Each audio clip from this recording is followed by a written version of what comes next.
요즘 여러 매체의 활약이 대단해요. 민원연이 진짜 오래된 시민단체거든요. 진짜 오래된 시민단체인데 조선일보 정도가 아니라 종편 전체가 민원연을 가장 두려워한다 요즘. 그게 다 총수덕이지 뭐. 그 말을 하려고 그러는 거예요. 자, 오늘은 뭔가요? 저희 사실 지금 종편이 지난 총선보다는 상당히 점잖아요. 점잖아졌습니다. 그래서 오히려 종편보다 저희가 모니터 해보면 종편보다 MBC가 훨씬 지금 심각한, 예.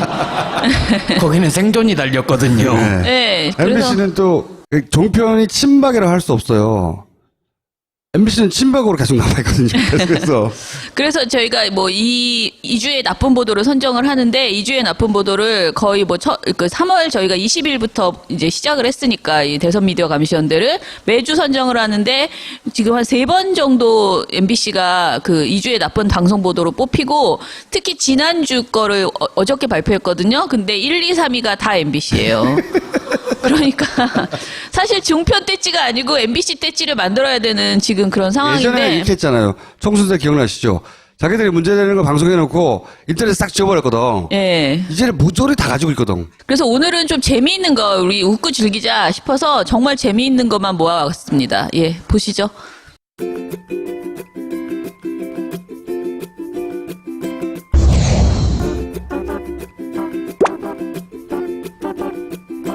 이게 안철수 후보가 만들어서 무료로 배포한 이 백신 V3를 의미한다는 네티즌 분석이 나왔는데 국민의당에 확인을 해봤더니 맞다. 그 V3 성공시나 떠오르게 하려는 게 맞다. 이렇게 대답을 했습니다. 그 비하인드 스토리가 더 화제가 되고 있습니다. 이 사진은요.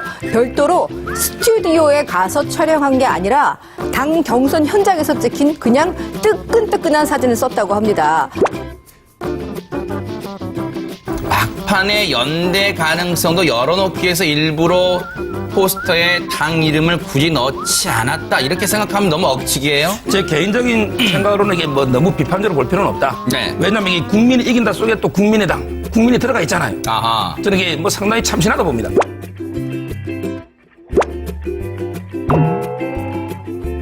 이재석 광고연구소장 전화 연결해 직접 여쭤보겠습니다. 이재석 소장님 안녕하세요. 안철수 후보의 포스터 제작을 어떻게 직접 맡게 되셨습니까? 시간도 없고 좀 촉박해서 사실 좀 대충 만든 거거든요. 아, 대충 만드신 거라고요? 이거를 제가 직접 만든 게 아니고 네네. 거기에다 제가 자문을 들여서 만든 코칭을 좀 해드렸고요. 예, 그렇군요. 코칭은 뭐 별거 없었고 그냥 있는 사진에다가 예. 그냥 글자를 좀 최대한 적게 넣어라. 네. 가장 주한 점은요. 네네. 빨리 쉽게 만드는 겁니다. 아, 빨리 쉽게 만드는 거. 안철수 후보가 이렇게 팔을 이렇게 들고 있어서 V자 모양 형상에서 안철수 후보가 만든 V3 바이러스를 형상한 게 아니냐 이런 설명이 있던데 맞습니까? 예전에 네네. 저 가수 성함을 내가 모르겠는데 전두환 대통령 때인가요? 누가 하늘로 손을 짝짝 뻗으면서 춤을 추니까 북한에 보내는 수신호가 아니냐. 네네. 뭐 그런 온갖 해석이 있는데 사실 이 포스터에 아무런 기획 의도가 없습니다. 아무런 기획 의도가 없습니다. V3 바이러스를 형상한 게 아니냐. 어떻게 직접 맡게 되셨습니까? 제가 직접 만든 게 아니고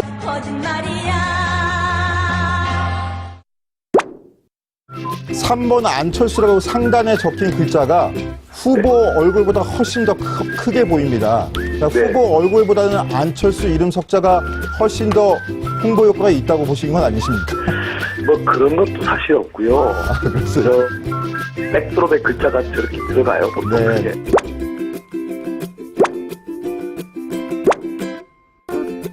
어제 우리 방송에서도 이재석 씨 연결을 했었지만 양쪽 뭐 안철수 후보 그리고 이재석 씨 모두 다 서로를 칭찬하는 분위기였습니다. 한번 글쎄요. 저는 또 다른 예, 아닙니다. 뭐 계속 말씀하시죠. 아니 한번 제가 이걸 준비했거든요.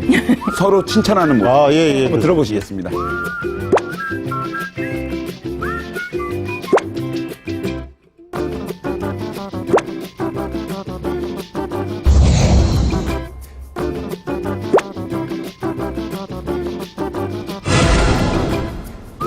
얼굴 크면 낙선이냐? 설마 징크스입니다. 여러분 다시 한번 말씀드리지만 과학적 근거는 전혀 없습니다. 그런데 얼굴 크면 떨어지고 안경 쓰면 떨어지고 배지 달면 떨어지고 그러니까 지금 얼굴이 상대적으로 큰 사람이 좀 패배하는 경향성이 있더라. 그리고 이제 안경 쓴 후보 같은 경우에 이제 패배하더라. 그리고 역시 충북에서 이긴 후보가 결국은 이기더라. 아까 김성환 평론가님이 이제 얼굴 큰 거는 징크스로 상관없다고 하는데 진짜 당사자는 다른 것 같아. 얘기 한번 들어보시죠. 안철수 후보 이렇게 얘기했습니다. 인터넷에서 찾아보니까 그새 또 사람들이 조사를 많이 했던 모양입니다. 지난 여러 번의 대선들 중에서 포스터에 얼굴 크기가 작은 사람만 계속 당선됐답니다. 그 확률이 100%였다는데요. 이번에는 제 얼굴이 제일 작습니다. 기대하겠습니다. 실제로 저 14대 포스터는 저 DJ보다 YS가 작고요. 16대도 노무현 전 대통령이 작았고, 그러니까 바로 최근에 박근혜 전 대통령의 문재인 후보보다 작았거든요. 그래서 이번에도 만약에 작다면 지금 압도적으로 안철수 후보가 작기 때문에. 그래서 보면 지금까지도 이제 안경을 안 낀 사람이 대통령이 된다는 징크스는 아직까지 깨지지 않았거든요. 그러니까 그런 면에서 보면 이번 같은 경우는 사실 이제 안철수 후보가 안경을 안 꼈어요. 그렇죠. 이제 그런 면에서 이제 아마 본인도 이게 굉장히 신경을 쓰는 것 같아요.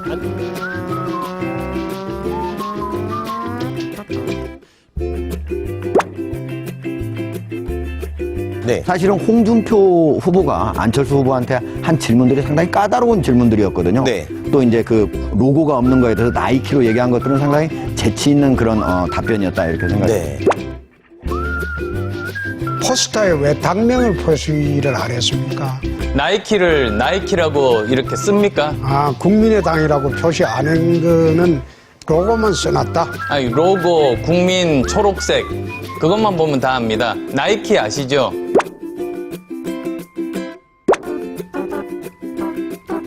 네네. 그냥 나이키 같은 거 보면은 촥 날아가는 거 슈팅하는 거 그것만 하잖아요. 그러니까 뭐 구질구질하게 설명하지 말아도.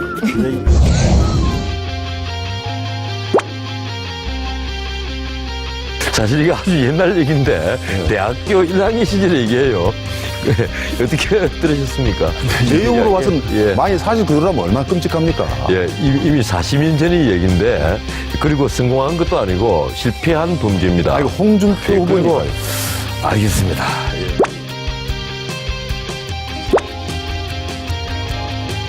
범행이라고 좀 그렇고요. 어쨌든 잘못을 인정한 거 아니겠습니까? 그런 정치인들 자서전 보면요. 본인의 젊었을 때 일탈, 약간의 잘못, 스스로 셀프 디스 이런 것들 한다는 거죠. 왜? 그래야 좀 인간적으로 보이거든요. 세상에 가면 갈수록 그 정치인의 능력을 요구하는 것, 도덕성을 요구하는 어떤 유권자를 기대치는 못하면 갑니다. 그럼요. 그러니까 2005년에 저렇게 나왔으면 그때 당시 아예 뭐 그냥 뭐 그러려니 하고 지나갈 수 있었던 것들도 지금의 시각으로 보면 굉장히 엄격하게 볼 수밖에 없는 것이거든요.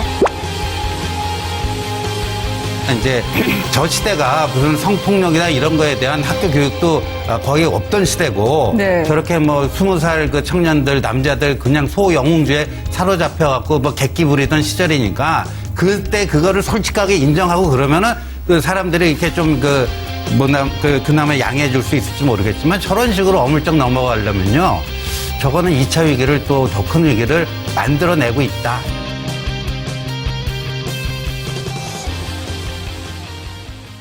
사실 아직도 문제 있는 발언들은 자주 나와요. 그러니까 카더라성 의혹 있잖아요. 이런 말들을 지금 종편에서 많이 하고 있는데 예전과의 차이점은 예전에는 그냥 그 방송이 나가면 끝이었는데 지금은 어찌됐든 진행자가 옆에서 굉장히 당황하면서 수습하려고 이렇게 좀 끼어든다거나 또는 진보적인 패널이 옆에 이제 한분 계셔서 그분이 그것에 대해서 반론이라도 하는 정도의 변화는 지금 해석하는 있어요. 균형을 맞추려고 하는군요. 네네. 그런 상황이고 엄청 변한 거예요. 예, 많이 변했어요. 지난 총선 때 보면 그런 거 없었거든요. 일방적으로 달리는 거거든요. 일방적으로 문재인 나쁜 끝까지 달리거든요. 그런데 이제 그런데 변하지 않는 것은 지금 국민의당에 대한 안철수 후보에 대한 지지, 예, 이것은 감출 수가 없나 봐요. 그래서 일주일 안에 바뀔 수도 있어요. 아, 그래요? 그래서 너무 지금 심하고. 버림받을 수도 있어요. 여론조사 아까 얘기하셨는데, 여론조사 결과가 안철수 후보가 좋게 나왔을 때는 여론조사 이야기를 너무 많이 하고, 하루 종일 진짜 여론조사 결과를 얘기하면서 양강구도 어쩌고 막 이렇게 하고, 뭐라 그럴까요? 선거일 한 달 전 지지율이 실제로 항상 선거 결과랑 똑같았다라는 식의 자막을 계속 하면서 굉장히 강조하다가 최근에 이제 지지율이 내려가니까 지금은 여론조사를 믿지 말아야 된다. 여론조사는 그냥 추세만 봐야 한다. 여론조사에 문제가 많다라는 식의 말들을 계속 하고 있어요. 그래서 여러 가지 측면에서 종편이 굉장히 지금 뭐랄까 당황하고 있다. 저희가 SNS, 페이스북 모니터를 하잖아요. 근데 페이스북 모니터를 하는 중에 최근에 이제 알게 됐던 것인데요.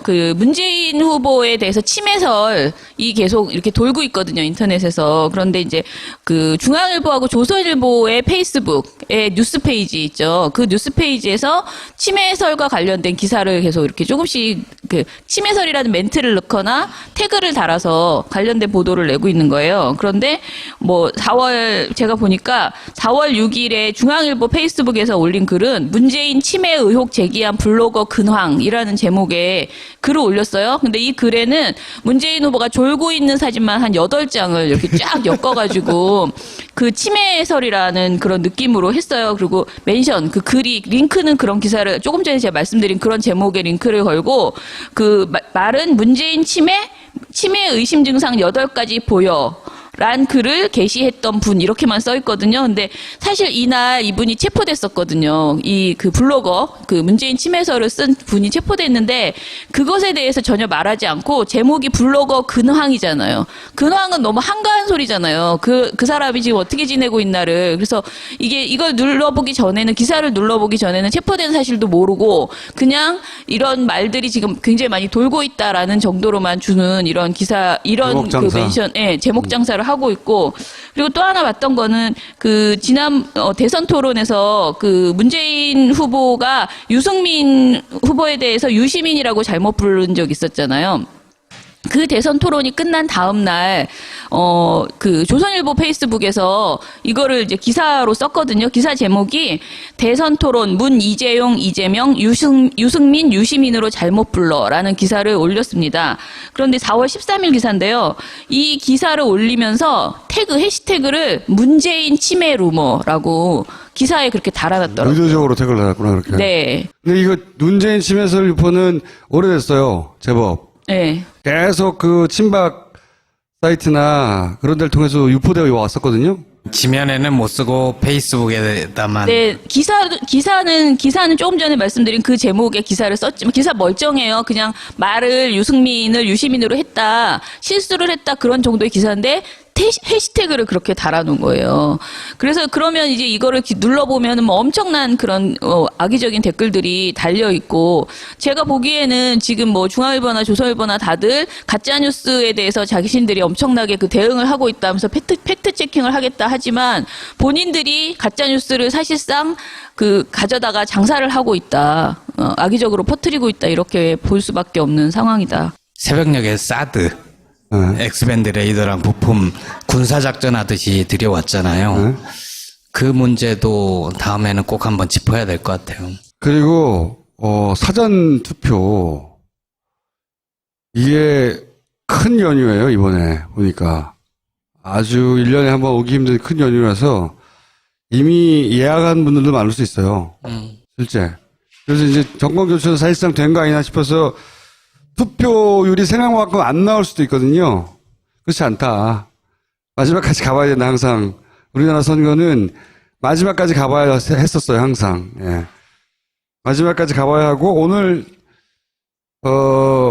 여기까지 다 5당 입장을 쭉 들어보고, 듣는 와중에 스트레스도 있었겠지만, 다음 주 대선 직전 마지막 방송은, 진보 진영의 에이스들? 총출동? 자, 그럼 다음 주 수요일은, 석탄일이기 때문에 오후 5시에 여기서 녹화하고, 오! 깜짝 놀랄 게스트 기대해 주시고 다음 주에 뵙겠습니다. 네, 감사합니다. 자, 오늘 여기까지 하겠습니다.